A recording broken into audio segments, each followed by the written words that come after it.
Hello, I'm Guy Osmond, Managing Director of Osmond Ergonomics, and it's a real privilege to be on the speaker panel today for this Workplace Trends event, and I've been a big fan for a number of years, so great to be taking part in this format. So I'm going to be talking about long-term working from home, the issues we're encountering, and hopefully some answers. So just to give you a perspective on this, obviously, many of the presenters will be giving you research they've been working on. I'm not a researcher. I run an office furniture business in simple terms. So we're very much from the pragmatic, what's it looking like in the field scenario. I do follow the research and pay attention to what's going on and pick up on that and discuss it with clients. But this is, as we see it, from dealing with home workers. So we've been dealing with home workers in their homes, going to visit them, doing assessments, that sort of thing, for over 10 years. So I suppose you could say it's a bottom-up view rather than a top-down view.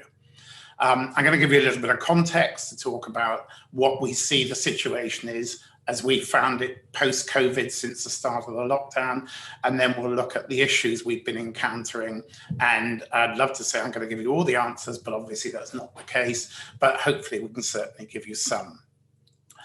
Also, I think you may well find that much of what I'm talking about will be familiar, but what I'm hoping to do is give you some different perspectives from our slightly different slant on some of the things that you've been encountering.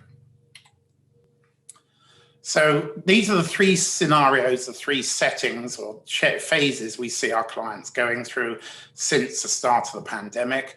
The first one hit pretty much everybody to a greater or lesser extent. We called it rabbit in the headlights. This was when suddenly there was an urgent need to have everybody working from home, or most people working from home. There may have been no budgets, there may have been no formal plan, there would have been business continuity plans, but they've never been operated or enacted at this pace and on this scale. So organizations had different responses and different levels of success with that, and as a result, took longer or shorter periods to cope. Moving on to what we call getting a grip. This is when the IT's working, the initial comms are set up, everybody's in a situation where they actually can get on and do some work at home.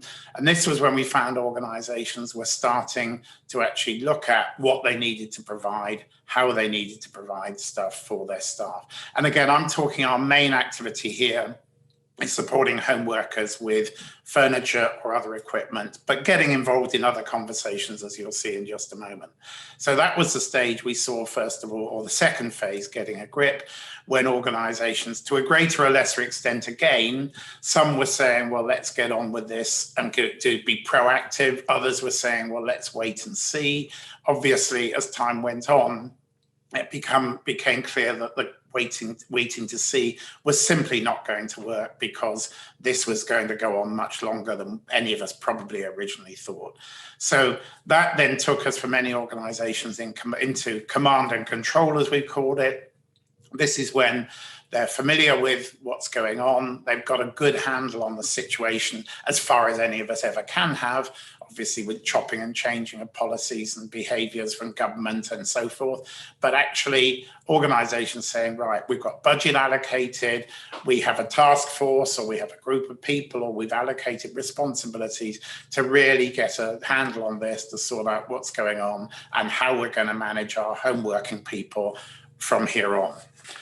I'm not going to talk about this page very much, but I just thought it was an interesting insight. This is from the Nuffield Health white paper published last year, so it's pre-COVID, but it's interesting that it mentions this specific definition of the person best suited to home work, or the style of person or personality of an individual, comes from ACAS, and it only takes a moment to see that's probably a comparatively small segment of your workforce would actually fit this bill. And that's where all the issues arise, of course, because we're not dealing with the perfect home worker in a home worker situation.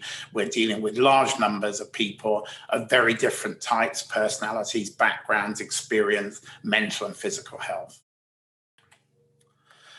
So this is a recent research paper from buffer.com, their State of Remote 2020, Obviously, the responses are very much reflective of what the options were, but it's interesting here that collaboration and communication are the biggest issue alongside loneliness. So that mental health thing is coming in, but equally they're not being able to unplug and distractions. They're all part of the ability for people to cope and their resilience. I think also it's significant the way people communicate within organizations will be dependent and intertwined with the culture, which is why I bring them together. And so if you're using Slack or a similar type of tool, I think it's very important to make sure that training goes on to ensure that everybody understands how to use it, because these sort of tools become even more important in the home working situation to make sure you maintain that team feel and the communication and the culture as well within the organization. So for example, Buffer, they publish openly what they call their 10 Slack agreements. If you just search buffer.com 10 Slack agreements, it's actually their internal rules for how to use Slack and what to do and not do. So it's a really simple thing. But that sort of support for people, don't assume they just get it, they know how to do it, they know what it's for. Actually, people need to be helped, and that needs to be done at a management level as well as individually. And one of the other things in this scenario is we very much see that organizations need to provide their managers to support how they manage, because this is a very different situation from what they may be used to. I know some people are not very happy about the concept of input and output management, but the simple reality is that there is this spectrum of activity that was very much more easy to manage when people were all together within sight than it is now. So support needs to be given to line managers, particularly middle managers, who are trying to ensure that that culture and communication is maintained and things get done, projects get finished, but actually in a situation which may be very alien for them in terms of their management. So when we're looking at how people cope from a resilience point of view, we bring personality together with that so that we can actually look at the whole individual from a holistic point of view. So there's been lots of talk and discussion. It's widely seen the importance and the issues people are facing regarding mental health. But we see, as I shall mention a bit more in a moment, that physical health is intertwined with that. So mental health could be a factor of physical health evidence manifestations could be actually a manifestation of a more deeply rooted mental health problem. And a lot of this is about what's happening in the organization. So their relationships, not just how they're coping with working at home, but their relationships within their team. We know that relationships with managers are a really important part of the whole mental health issue. But also we look at what type of person are they? So are they introvert or extrovert? Do they focus or are they easily distracted? Do they like to be left alone to get on with things? Or actually, do they need to have people around them to interact and talk to and have an audience with? So the tool we use for this is the Insights program. I know there are others, some are much more sophisticated, but we love the idea of the 4 different color energies, as they're called. That works for us. It's worked for clients we've recommended it to. We don't get directly involved with this, but we know one of the providers of this tool that we work very closely with and been using it internally for over 10, 15, probably 15 years now. So it's great for actually seeing how people interact and what sort of types they are. And we find that that actually can help a lot in terms of building teams, running workshops to actually understand how each other think, and most importantly, seeing the strengths and weaknesses and understanding that what somebody might see, an individual, their character type, we call it on a good day and on a bad day. And quite often that's actually just how your opposite type sees you. So we find that's really useful. So obviously back to our sort of core knowledge, I suppose, is what sort of home worker environment have they got? And this is something where we're seeing enormous variation. And there's lots of talk about how everybody loves home working, or a high proportion of people doing it works really for them. And it's very easy if you sit in a study with a view out across a field and you've got everything you could possibly want there. it's very easy to say it's brilliant, but actually, if you are or have recently been homeschooling, as this image suggests, or you share with 3 other flatmates, or you've got a tiny bit of space, or you've got a bed sit, and you can't get away from your work area because it goes back to that comment of not being able to switch off earlier on. The setting is really important. So this is where we're seeing situations where there's scope here for a lot more action, I think. As I say, the focus has been on home workers with mental health issues and looking at how we can support mental health issues that arise. But here we're seeing more and more people getting musculoskeletal problems. And originally, going back to that, was it a getting a grip situation with employers? There was a bit of people saying, right, we need to get chairs for individuals, or we need to sort something out. But actually, these issues, now that people have been 6-7 months or so with home working, then we're now in a situation where they're starting to get quite major musculoskeletal issues, lower back problems, shoulder problems, all this sort of thing. But also what we're seeing, and we saw this when the recession came in 2008, we're seeing people actually having problems but keeping quiet because they're seeing that this is getting a struggle for some employers. They're wondering if there might be redundancies. Perhaps there already have been. So they're keeping their head down, quite literally in some cases, which is also, of course, poor posture, but keeping their head below the parapet so that there's no drawing attention to themselves. So that's something we see from our own evidence from the employers we're talking to, but also individuals we're seeing, that even people who had no problems with back or neck issues prior to the pandemic are now starting to get some quite major problems because they're not being properly supported.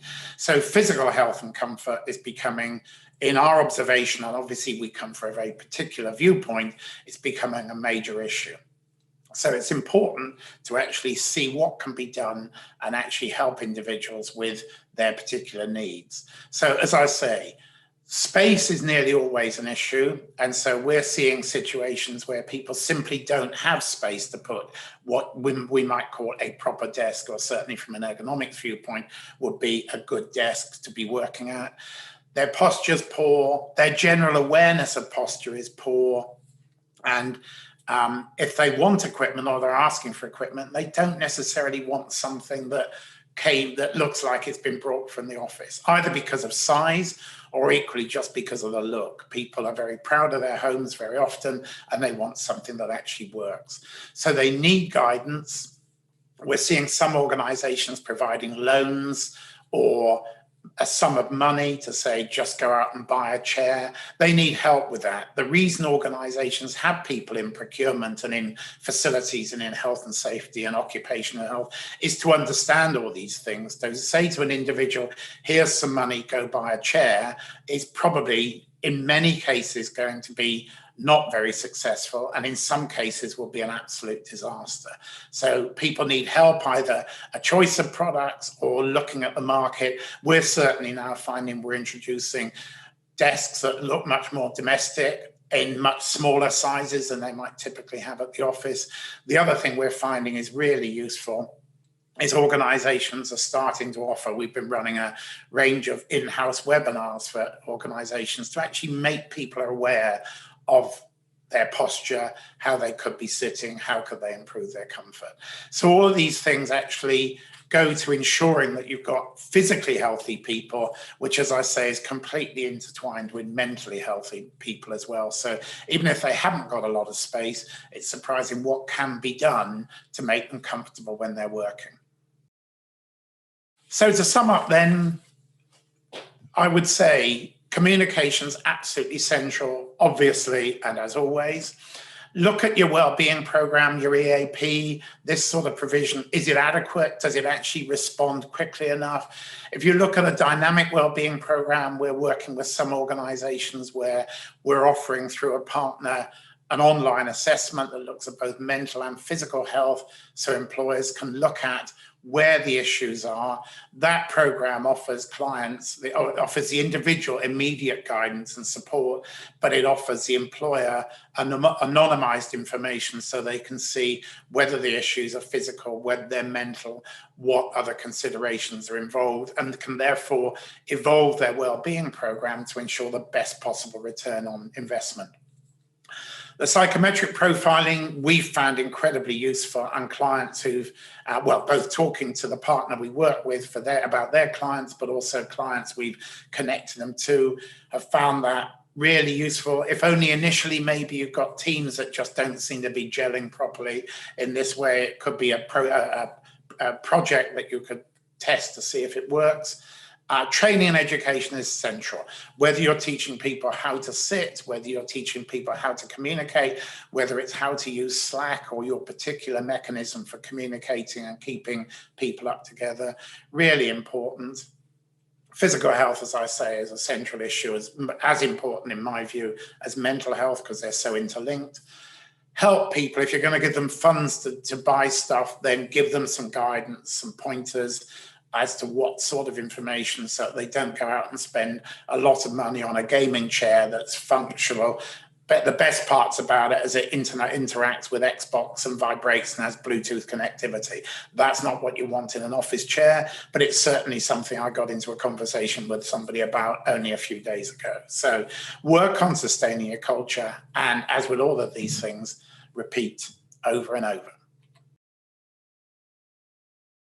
Thank you very much, Guy. Really, really useful. Anyone want to come into the room and ask Guy any questions? Jim, great to have you on board. Guy, do employers have a legal responsibility to ensure that their employees are working at home without risk as they do in the office workspace? Well, certainly it's quite interesting that at the first stage, obviously everybody was saying, and actually I've just blogged this week on quoting HSE as saying, if it's temporary, there's no requirement to carry out any sort of assessment.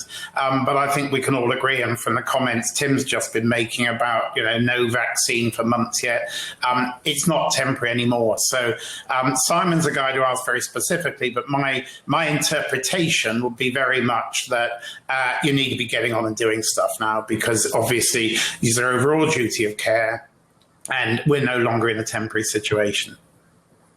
And Sarah's asking, are those DSE regs relevant now anyway? They seem to have been around for a long, long time and haven't really been updated for a long time.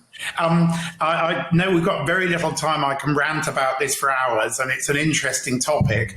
My view is you take the regs as a basis and you do the training around what those regs recommend, then it's still relevant. Obviously, the idea of somebody sitting at a desk with a computer in front of them in the old school way has changed and evolved dramatically since the regs came in.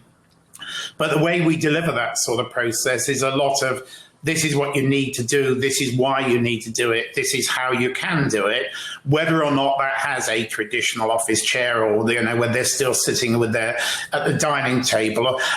So using the process as a basis for training and education, I think it's still valid, but I accept that the actual original concept behind it, we've moved on very dramatically in terms, and even more so now in how we work and so forth. Thanks. And Guy, you were talking about, guiding staff about buying the right products. Robin's asking, wouldn't just providing a catalogue of chair options be a better way to guide the employees? I would certainly say yes, but that needs to be something, my recommendation, and certainly what we're doing, I'm sure your organisation is as well, Mark, is talking to employers about setting up a short list, if you like, that accommodates various different needs. That way you make sure you get the maximum bang for your buck in terms of ergonomics within the budget. Because most people just give them the money. If they can go to a specialist website or IKEA, there are hundreds of chairs that all look very similar, and it's difficult to know what will do the job. Great, thank you.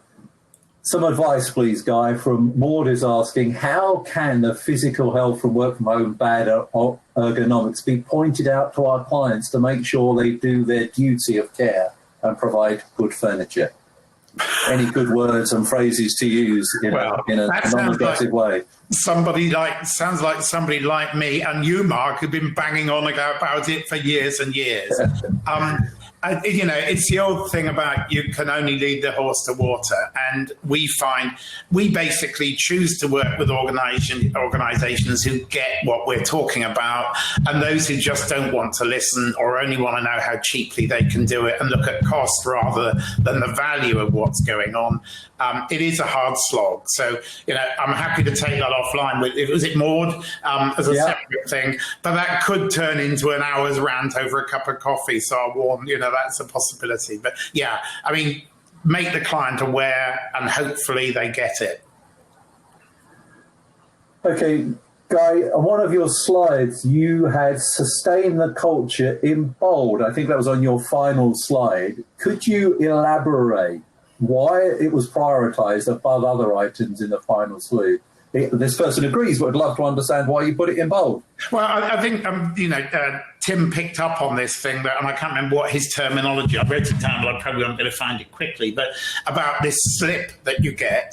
And all organisations, we're seeing it even ourselves, that people are really now starting to talk about they're missing out on those opportunities to sort of chat. And I'm not saying it's easy, and I don't have a golden bullet for this one. I think you just need to look at all the different approaches, whether it's, something as simple as, I was with our accountants yesterday. He was saying they'd just done a cream tea and literally sent a package of a scone, cream and jam to all of their staff and then shut the business for an hour. We're probably, and I haven't actually talked to my manager about this yet, so I've just been thinking about the last couple of days, we're probably going to do a day with the insights guys and just remind people about how the different character types, what the strengths and weaknesses are, what the personality type. And we've done it before and literally shut the business for a day. It's a hell of a lot of fun and it's really educational. So that would be my quick tip for what we would do. But it's a hard slog, but it is absolutely crucial because if you, going back again, picking up on Tim's stuff about, talent management, keeping the best and acquisition and everything. If you don't do work on this really hard, first, you're going to suddenly realize it's too late, I think. And also you'll probably realize it's too late when you start losing good people who stay not necessarily for the money or the job or whatever, but the organization, the people they work with, all those other factors that are absolutely crucial. Yeah, and I just noticed more to saying that their amazing catering partners are already looking into Christmas lunch being delivered to everyone's door. Do you have any vacancies, Maud? That sounds like a great idea. There's a bit of a discussion going on, Guy, here about sending people's office chairs to the home. Yes. Which I know one company we work with did because it meant they could do social distancing and instead of putting the chairs into storage, they could store them in people's homes. But there's also a point being made that not all office chairs meet the fire rating for the home. Have you got any thoughts about that? Oh, yes. The fire rating thing, that is not a 1 minute answer. I'm happy to take that offline as well. But there certainly are issues about fabrics and combustion modified foam and all the rest of it. I've got something I can share on that. I expect you probably do as well, Mark. But the easiest way I would say to do it, you'd need to check with the chair. But as a bigger picture issue, aside from fire compliance and all the rest of it, there's a lot of other factors about whether what works in the office actually will work at home. And one particular thing we've come across quite a lot actually is people saying, when they're looking for a chair for home, they say, how much does it weigh? Because I don't want it in the living room or the dining room for all weekend. I don't really want it there in the evenings, but I want to put it upstairs. And, if you look at the office chairs that we've supplied for many years, not many people ask how much it weighs, but a lot of people have been asking us more recently. So that's another you might be solving one problem and creating then a health and safety risk and a potential injury just with, because you don't know what they're doing with it once they get it there. So I think taking the office chair home is a quick fix. I think it needs to be thought through really comprehensively before you make that decision. But most of that I saw, it may still be happening, but most of what I saw was in that rabbit in the headlights phase where people were responding as quickly as they could to whatever needs they saw. Yeah, I've heard there are some companies do some great chairs without fabric or foam. But if you know anything about that, then do let me know. I've got one or two of those as well. And it's a nice way of solving the issue.